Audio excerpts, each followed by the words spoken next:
Welcome to our demonstration of a magnetic stir.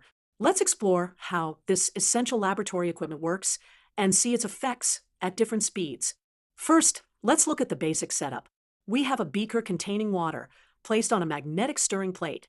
Inside the beaker is a magnetic stir bar, a small magnet coated in an inert material like Teflon. Below the beaker, the stirring plate contains rotating magnets that create a magnetic field. Let's see what happens as we increase the stirring speed. At level 1, the slowest setting, the stir bar rotates gently, creating minimal movement in the water. At level 3, we see more pronounced circular motion.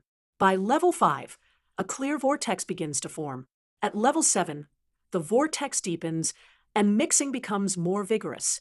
Finally, at level 10, we achieve maximum mixing speed, creating a deep vortex and thorough mixing. Let's understand the mechanics behind this. The stirring plate contains electromagnets that create a rotating magnetic field. This field couples with the permanent magnets in the stir bar, causing it to rotate in sync. As the bar spins, it transfers its rotational energy to the fluid, creating a circular flow pattern. At higher speeds, centrifugal force pushes the fluid outward and upward along the beaker walls, while gravity pulls it back down in the center, forming a vortex. The magnetic stirrer is an invaluable tool in laboratories, allowing for consistent and hands-free mixing of solutions. It's commonly used in chemistry for dissolving solids, mixing solutions, and maintaining uniform suspensions. The ability to control the stirring speed makes it versatile for various applications, from gentle mixing of delicate solutions to vigorous stirring for thorough blending.